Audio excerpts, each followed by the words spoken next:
Welcome back to Fast Ship Performance there. My name is Tim Davies. As you can see, we are back in the attack shack, dropping some truth bombs today as we talk about men. We talk about men because we love men. We love men. When I say we love men, we do love men and we want to talk about it. Obviously, I'm not, I've been married. I'm married to a woman. Yeah. I've been with her since I was 19 years old. So to celebrate my 20th anniversary, actually 20th wedding anniversary. So when I say we love men, we do love men. Not in a love. If you love men, though, that's cool because we're free spirit. Because I don't mind if you want to. We'll get on with the film. And this to me is a massive grievance against masculinity. You know what I mean? This is outrageous, right? We put the pressure on to join men in sheds. The main thing about this that really upsets me with this woman here is the joyous nature at which she's saying this. She's achieved something. She's got into a man's space. Feminism, yay, look at what it's done. By the way, whilst we're talking about feminism, I work from home. I run 2 or 3 businesses from back here, okay? I don't really leave the house unless I have to or I want to. My wife went to work this morning and she does that pretty much every day of the week. #feminism. When feminism came in, pretty much the 3rd or 4th wave, whatever wave it is right now, it wasn't like there was extra jobs that women could do. There were the same number of jobs. All we did is create HR positions within companies, really, didn't we? And then all the wages stagnated. Yay, feminism. So basically what's happened here, guys, and I'm going to put some awesome films and some quotes and stuff in this video. We're going to celebrate masculinity in this. It's going to go a bit over the top. You're going to hate me. You're going to be like, Tim, yeah, mate, you took it to another level. You know what I mean? It started out as a gathering to reduce loneliness and combat social isolation among elderly men. Now there are more than 1,000 men in shed projects running across the country where members get together, talk and learn new skills. But while many are aimed exclusively at men, one group in Loughborough, Leicester, has taken the decision to admit women and members' wives. It couldn't be worse. Why would you do this? It's like you're just sacrificing yourselves here. The women didn't need to be there at all. It wasn't a women's club. It was a men's club. If you try to do this to a women's club, by the way, and see how you get on, just try it. Just, you know what I mean? Member Brenda Needham said, I kept asking my husband all the while, why can't we join? It's a men's club, mate. It's a men's club. What part of that do you not understand? It's a club for men. Men in sheds, not women in sheds, men in sheds. The 74-year-old added, eventually they let us in. Yeah, because it was nag factor, wasn't it? Nag, nag, nag, nag, nag. Before you know it, we got to, didn't we? Just one morning. Eventually it became all the time. And now it's 50% women. And we absolutely love it. I bet, listen to what she says there. And we absolutely love it. Not the men. Let's play a film about men. Let's play a film about men. Let's just say that men's humour is different to women's humour. If my wife watched this, which she may well do, she's going to be threaders with me, all right? This is funny. Nothing makes me happier than teabagging and Call of Duty. So my quote of the week is from Kevin. He's like, all right, down, let's bag him. It's just these guys in their 30s just teabagging high schoolers. Awesome. Like, here, I'll show you. Down, let's bag him, let's bag him. Yeah, down, let's bag him, let's bag him. You like that? You like that?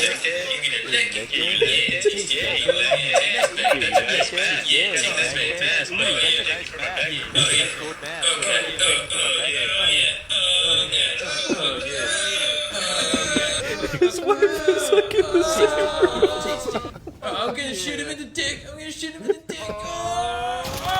Yeah, we're not the same. Luckily, I think. Right, I'll play some more of these for you, but let's just finish an article. The group, this is awful. Listen to this. Oh, this is such a capitulation from the masculine ideal. Right, the group, which has been renamed Men and Women in Sheds, now has 80 paid up members. It allows them to learn new skills such as repairing and refurbishing furniture and other household items, which would otherwise be sent to landfill. The group can sell the items, blah, couldn't care less. Here we go, Karen speaks. Let Karen speak, shall we? She believes joining the group has helped improve her mental health. Her mental health, at the detriment for every other man there. Every man's mental health has suffered, but Karen's, it's improved. And said she was never interested in what was seen as traditional female skills. I think the men maybe were a little concerned at the beginning because maybe they came here to get away from their wives and were worried we were going to take over. Do you think, Karen? Do you think they thought that? If the woman came, they might take over. Do you think they did think that? But we haven't done that, says the woman. we work together. When the women were allowed into the workshop, members decided... Okay, before we do this next bit, let's go and watch another film. All right, so I can't play the music because it's the final countdown. I think it goes in like Eye of the Tiger and stuff at some point as well. But this is Rocky IV. I mean, Rambo. These all these films. You know what I mean? It says at the top there, Dad, when did we peak as a society? Me, I grew up in the society. Maybe this is why people who watch this channel, probably people like myself, maybe near in their 50s, maybe, you know, early 40s, something like that, kind of feel a little bit differently about the world and are kind of not embarrassed, but like, what are we doing? I'll try and show you something in a minute. It might change your opinion of things a little bit in a minute. There are still good men out there doing really good things. But look, this is the era that some of us grew up in, and we don't want to see it any different. Look at this. This is just different world. And whatever you think about Trump, the man was on stage and he got shot and he still does this, knowing the sniper was still out there. These are the kind of men really that are out that we need to start looking at. Now, whether, as I said, whatever you think about him, you know, getting shot and putting your fist in the air like that, knowing there's still a sniper about, fair play to the man. People are suffering. People are dying. Entire ecosystems.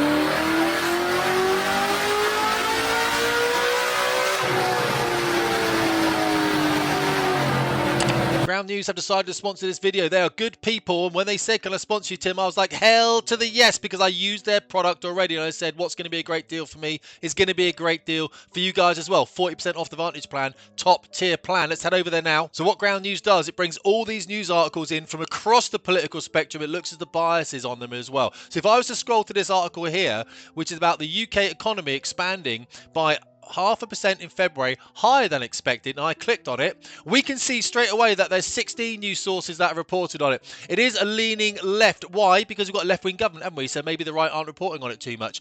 And you can see there's about 6 in the centre. Now, what you can do then, pretty much, 55% centrist, kind of a centrist article.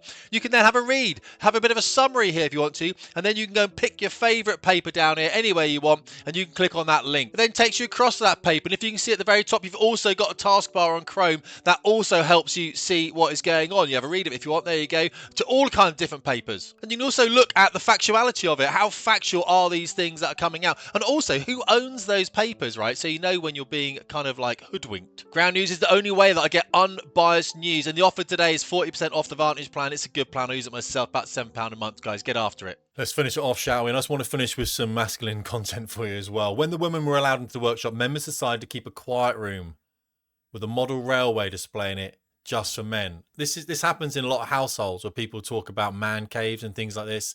We can go into it a bit in a minute if you want. My man cave is actually my house.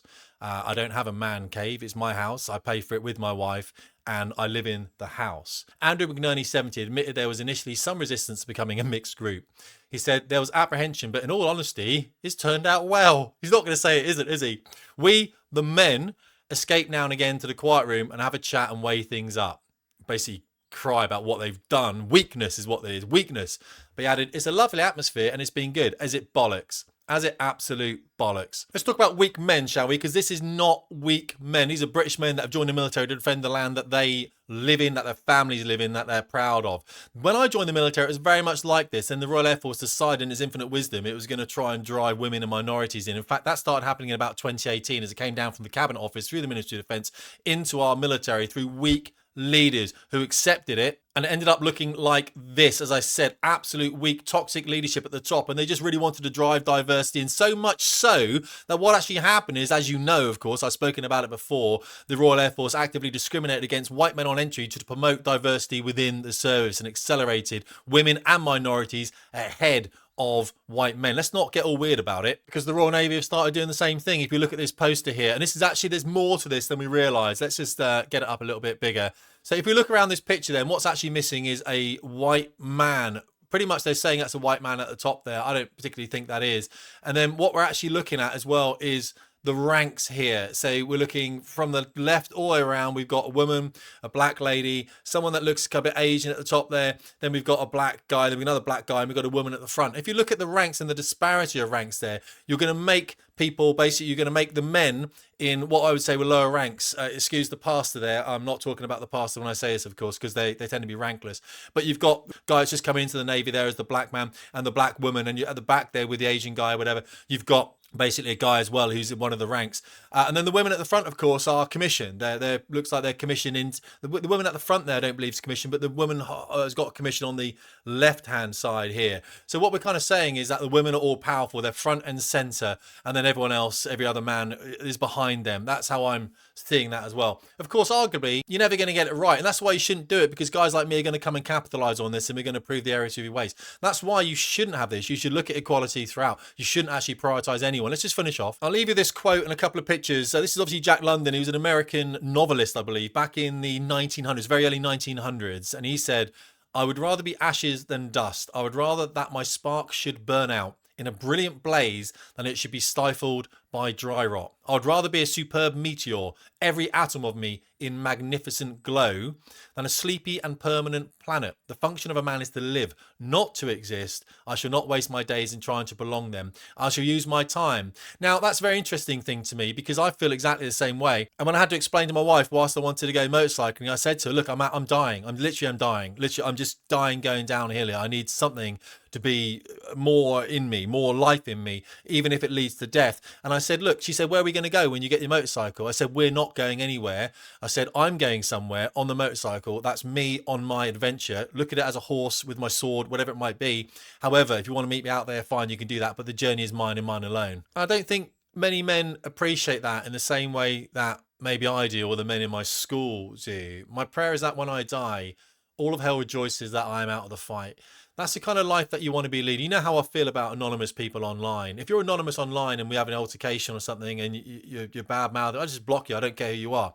If you're anonymous and we're getting on, it's absolutely fine. I recognise the necessity for some people, obviously, not to be exposed, especially if they've got children in this country and they're at school, things like that. But I do believe we need to stand up for who we are. There's nothing worse than a man actually hiding behind something when there's Antifa little veils or something like that. Or in this particular case with these men and these women, their wives there, allowing the wives to come into their club. It's a men's club. You don't have to do that. Women have women's clubs. There's nothing wrong with it. You just got to hold your own space, as I'm sure women would do as well. And think of that. Men are happiest when they're building something. It's a purposeful life, guys. We're moving forwards. Remember, there's no moving backwards. So a body, a family, a business, a home, pick one of those and start working on it. It's not the final result. When you get to the final result, you're going to be sad. And I could tell you a story about the doozers in Fraggle Rock if you want, about finality, but I won't bother. But all I'm saying is the build, the journey, that's what men are interested in. Okay, that's why guys come to my school. That's why they teach me, because the journey endures. And guys, I'll leave you with that. But look, just be careful, especially as men, to protect your own spaces, all right? Especially, your families and the areas around you. It doesn't mean you can't allow people in to come and visit you if you want to. That's absolutely fine. But you've got to have somewhere to recharge. There's a battle ahead. We know it's coming, all right? So prep yourself. We've talked about it before. I'll talk about it again, all right? We've always said fitness, family, finance, and fuel. Work on those three. Join my school. Join my school. It's in there, all right, all the time. Just come and learn to fly airplanes with me if you want to. Best of luck to you guys. Stay strong out there. Tim Davies, Fast Jet Performance.